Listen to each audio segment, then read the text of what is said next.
Living in poverty is something that a lot of people don't have a feeling for. They can't imagine not having any good transportation, not having a proper diet, not having proper books, having only a father or only a mother. You can do every single thing right.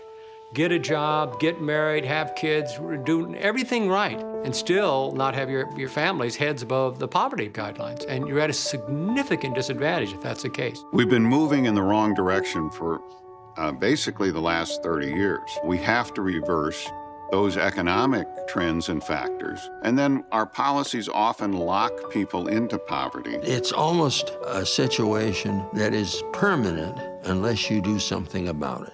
If you look around and understand what poverty really is, I think it's easier to support the kinds of things necessary to lift people out of poverty and give them a fighting chance. So getting children ready for kindergarten is the first critical step in the whole progress of success.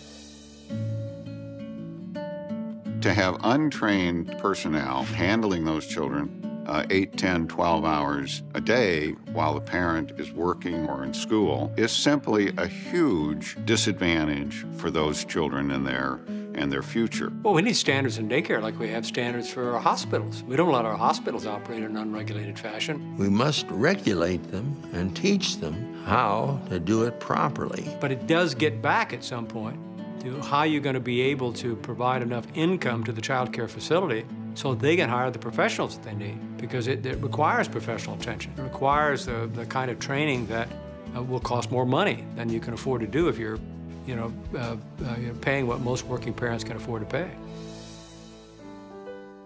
You go to work and you keep your nose clean and you obey the laws. You ought to have reasonable expectation that the income that you're earning is going to be able to lift you out of poverty. It's a reasonable thing to evaluate what should that minimum wage be for those people who are willing to go to work, who are willing to do what we say is among our highest values.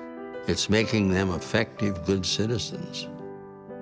And the economics of that include decent wages. Another thing that is happening that is devastating is not having proper prenatal care. It's an entire period of time when the brain is developing, when the body is developing, all that development is occurring. If you get behind, and you get by in a hurry with a human being, you get behind, you never catch up.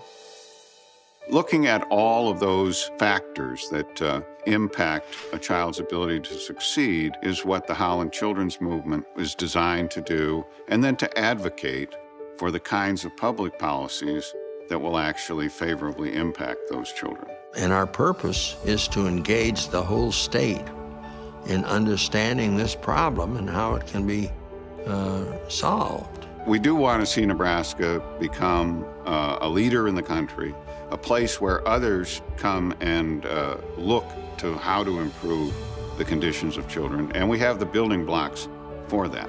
It's basically saving lives. That's what the Holland Children's Movement's all about. And some of it will come through changes in law, extending Medicaid, raising the minimum wage, but some of it's not. Some of it's just spending more time, helping people who need us. It's always better to give than to receive, and I think Nebraskans know that.